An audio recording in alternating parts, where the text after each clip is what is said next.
নমস্কাৰ নিউজৰ বাতৰিলৈ স্বাগতম জনাই ষ্টুডিঅ'ৰ মজিয়াত মই উৎপল দাস চাওক আজিৰ বাতৰি মুক্তিযোদ্ধা শ্ৰমিক প্ৰাণ সৰ্বেশ্বৰ বৰদলৈ স্মৃতি ৰক্ষা সমিতিৰ উদ্যোগত স্মৃতিচাৰণ সভা অনুষ্ঠিত হৈ যায় নিউজৰ ৰিপৰ্ট মুক্তিযোদ্ধা শ্ৰমিক প্ৰাণ সৰ্বেশ্বৰ বৰদলৈ স্মৃতি ৰক্ষা সমিতিৰ উদ্যোগত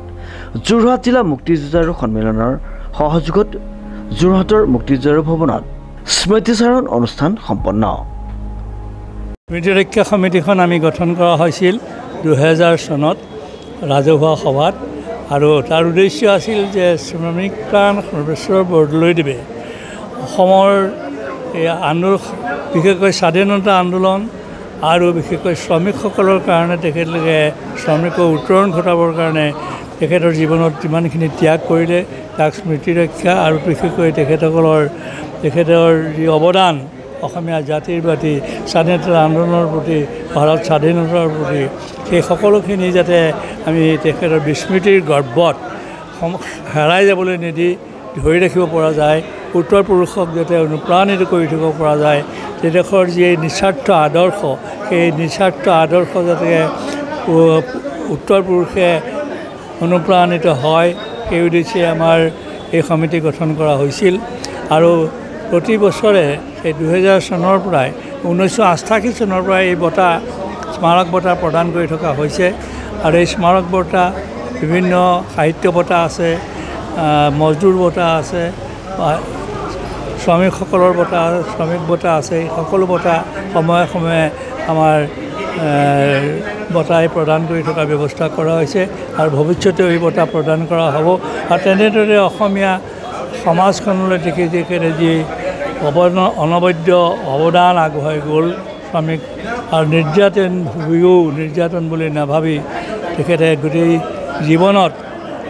কেৱল শ্ৰম কৰি গ'ল কেৱল শ্ৰমিকৰ কাৰণে কৰি গ'ল সেইখিনি যাতে উত্তৰ পুৰুষে স্মৰণ কৰিব পাৰে তাৰ ব্যৱস্থাৰে আমাৰ সমিতিখন গঠন হৈছে আজি 34 সংখ্যক তেখেতৰ মৃত্যু দিৱস এই 34 সংখ্যক মৃত্যু দিৱসক আজি পুৱা পতাকা উত্তোলনৰ পৰা আৰম্ভ কৰি স্মৃতি তৰ্পণ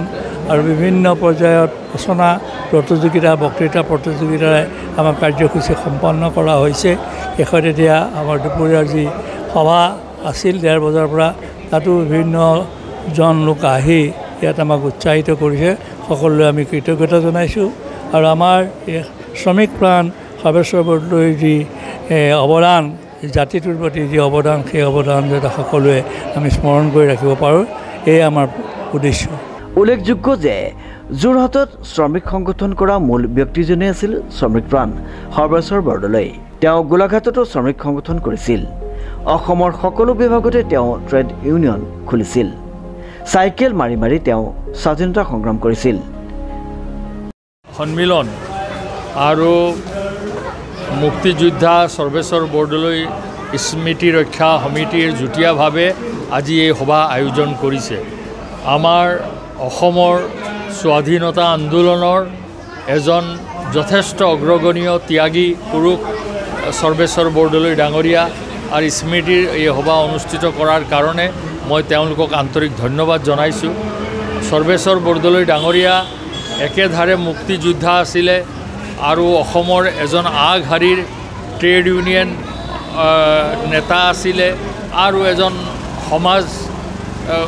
সেৱক হিচাপে তেখেতে আৰু বিশেষকৈ তেখেতে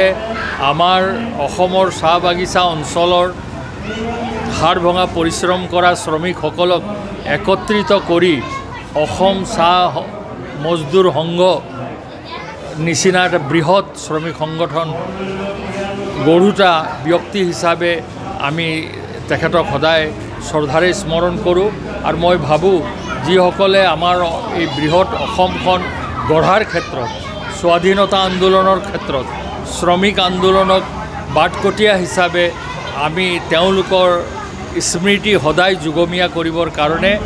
আমি নিশ্চয় আন্তৰিকতাৰে চেষ্টা কৰিব লাগে